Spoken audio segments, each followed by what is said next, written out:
Online classes में आपका स्वागत है।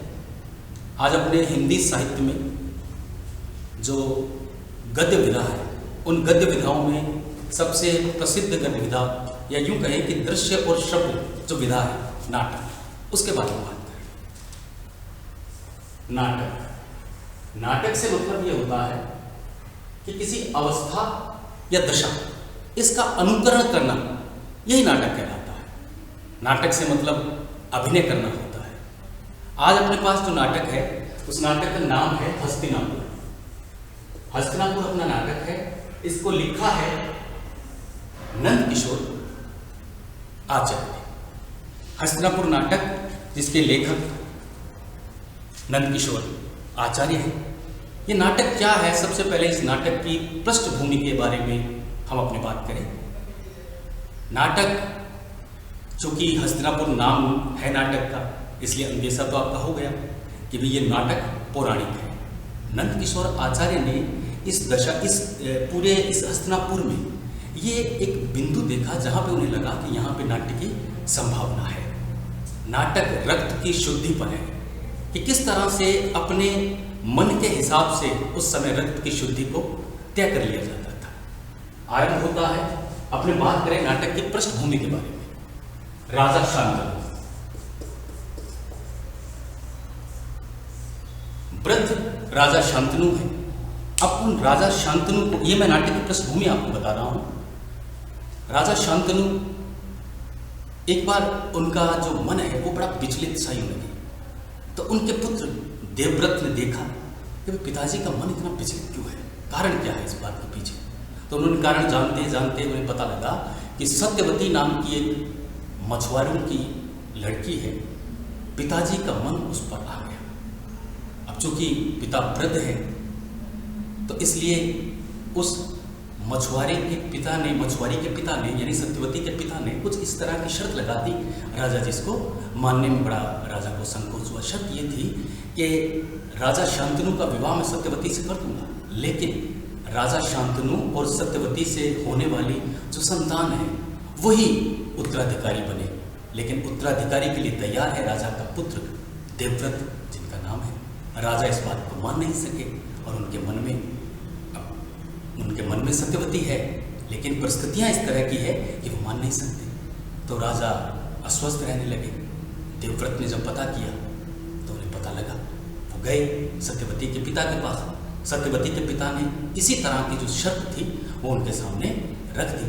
अब उन शर्तों को लेकर वहीं पर देवव्रत ने कहा कि मैं ये प्रतिज्ञा करता हूँ कि मैं राज्य नहीं लूँगा, यानी मैं अपना उत्तराधिकार जो है वो छोड़ दूंगा। तो मछुआरे ने कहा कि आप तो छोड़ देंगे, लेकिन आपके होने वाली जो संतान है वो संतानें पुनः सत्यवती और शांतनु की संतानों के साथ युद्ध करेगी, उन्हें उत्तराधिकार देगी नहीं। तब क्या किया जाए? तब उन्होंने भीष्म पितामह ने यानी देवव्रत ने वहीं पर प्रतिज्ञा की कि मैं आजीवन ब्रह्मचारी रहूंगा। तो यहीं से उनका नाम जो था वो भीष्म पितामह पड़ गए। तो यहाँ पर उन्होंने ये शर्त रख दी। तो फिर उसके बाद में समय के साथ राजा शांतनु के पुत्र हुए विचित्रवीर्य और चित्रांगद। राजा जो कि वृद्ध थे, इसलिए संतानें जो थी वो सक्षम संतानें नहीं थी, कमजोर संतानें थी। राजा का देहांत हो गया। राजा के देहांत के बाद में ये दो पुत्र विचित्रवीर्य,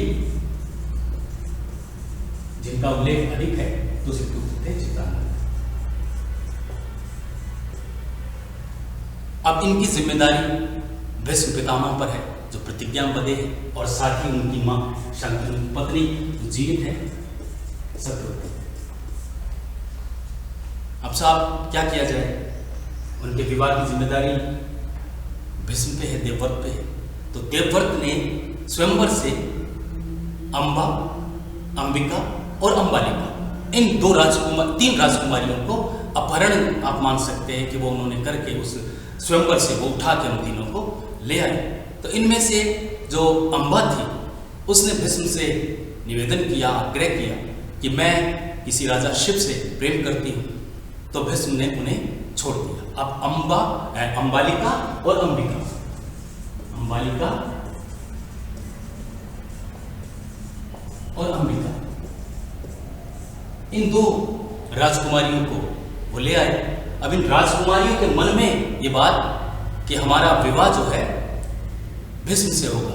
उन्हें ये पता नहीं कि भीष्म प्रतिज्ञा में बंधे हैं, अपने भाइयों के लिए ये लेकर आए हैं। तो उनका विवाह फिर विचित्र वीर्य के साथ, अंबिका और अंबालिका का, विचित्र वीर्य और चित्रांगद के साथ हो गया। लेकिन अब ये दोनों जो राजकुमार हैं, ये बिना किसी संतान के ही इनकी मृत्यु हो गई। अब उस राज्य की अवस्था क्या है? हस्तिनापुर की हालत क्या है कि उसमें 3 विधवा स्त्रियां रहती है, एक सत्यवती है, एक अंबिका है, एक अंबालिका है, और एक व्यक्ति जो प्रतिज्ञा में बंधा हुआ है, जिसका नाम देवव्रत यानी भीष्म पितामह है। अब राज्य के उत्तराधिकार का प्रश्न पुनः उसी तरह से खड़ा है कि कौन उत्तराधिकार प्राप्त करेगा, क्योंकि आदमी कोई है ही नहीं, शेष आदमी जो है वो प्रतिज्ञा में बंधे हुए हैं, भीष्म पितामह। तो फिर उसके बाद में ये उस समय की बात है कि जब नियोग प्रथा को मान्यता दी।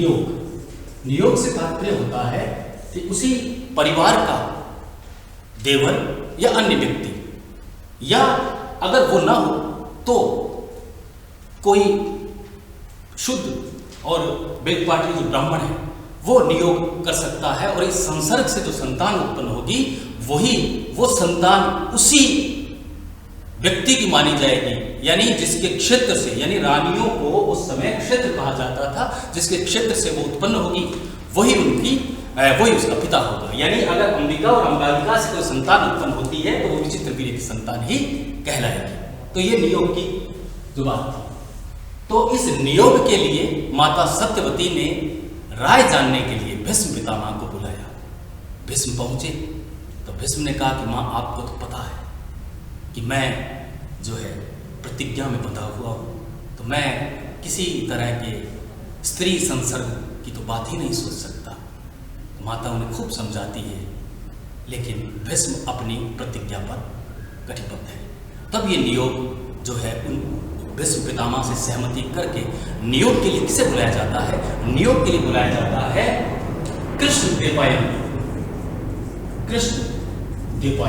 अब ये कृष्णद्वैपायन कौन है साहब? ये कृष्णद्वैपायन जो है वो है जो ये तो वो ब्राह्मण है जिन्हें अपने व्यास मुनि के नाम से जानते हैं, जिन्होंने महाभारत को रचा। लेकिन यहां पर ब्राह्मण की हैसियत से नहीं, बल्कि उस परिवार के पुत्र की हैसियत से आ रहे हैं। परिवार का पुत्र, ये कैसे हुआ? तो साहब ये जो सत्यवती है, इस सत्यवती और पाराशर ऋषि, सत्यवती और पाराशर ऋषि की संतान है ये देवव्रत, क्षमा करें, ये कृष्णद्वैपायन। विवाह से पूर्व सत्यवती और पाराशर ये मिले। मछुआरे की कन्या सत्यवती अत्यधिक रूपवान, पाराशर ऋषि ने उनसे आग्रह किया कि मैं आपके कौमारी को भंग किए बगैर आपको एक पुत्र देना चाहता हूं। तो सत्यवती ने सहर्ष उसको स्वीकार किया और पुत्र उत्पन्न हुआ कृष्णद्वैपायन। खैर साहब, आगे जब ये कथा अपनी मूल जो है, उस मूल कथा के अंदर ये होता है कि कृष्णद्वैपायन जो है उन्हें बुलाया जाता है नियोग के लिए।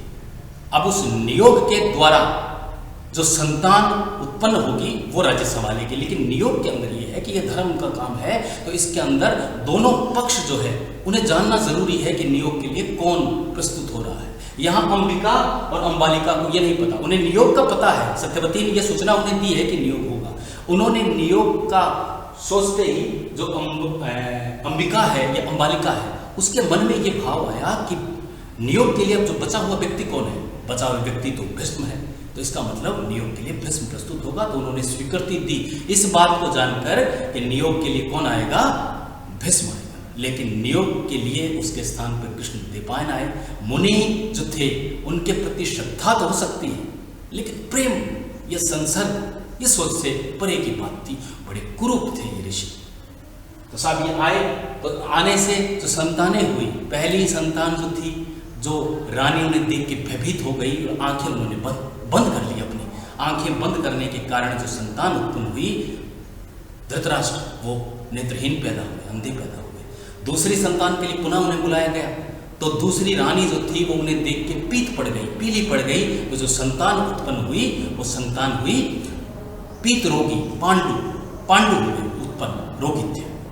फिर उसके बाद में पुनः, चूंकि दोनों संतानें जो थी वो सक्षम संतानें नहीं थी, राज्य संभालने के लिए लायक संतानें नहीं थी, निरोग संतानें नहीं थी, तो संतान के लिए पुनः व्यास मुनि को आमंत्रित किया गया। व्यास मुनि पुनः आए।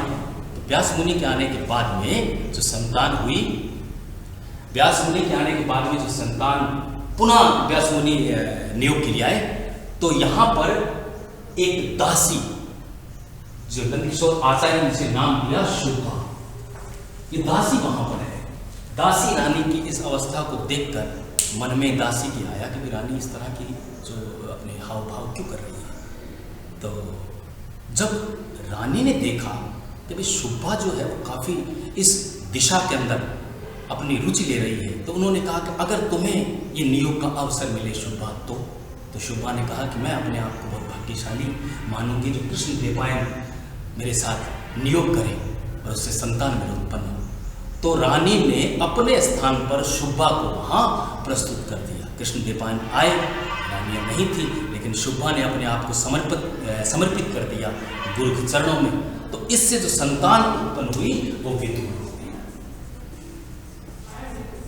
संतान उत्पन्न हुई विदुर। विदुर जो धर्मज्ञ हैं, शास्त्रज्ञ हैं, जानकार हैं, नीतिवान हैं, लेकिन जब राजा बनने की बारी आई तो धृतराष्ट्र को राज्य दिया जा सकता है, पांडु को राज्य दिया जा सकता है, दोनों के दोनों सक्षम नहीं है, लेकिन राज्य दिया जा सकता है। विदुर के बारे में सोचा भी नहीं जाता। कारण यही था कि विदुर को सूत पुत्र शूद्र माना गया। अब देखिए आप यहाँ पर नंदकिशोर आचार्य जो प्रश्न अपने सामने इस नाटक में खड़ा करते हैं, वो प्रश्न यही है कि संतानें सारी की सारी को कुरुवंश जिसे कहते हैं, कुरुवंश का समापन हो गया किसके साथ ही? भीष्म पितामह के साथ। भीष्म पितामह कुरुवंश की अंतिम संतान है, ठीक है। उसके बाद जो संतानें उत्पन्न हुई, तीनों संतानें, कौरव, पांडव और विदुर, ये तीनों के तीनों कृष्ण देवायन की संतान है। लेकिन उन दो को कुरुवंश का माना जाता है, कौरव और पांडव को, लेकिन अपने जो विदुर हैं उन विदुर को नहीं माना जाता कुरुवंश का। यही प्रश्न था इस नाटक का मूल। अब नाटक के कुछ संवाद मैं आपको पढ़ाऊंगा।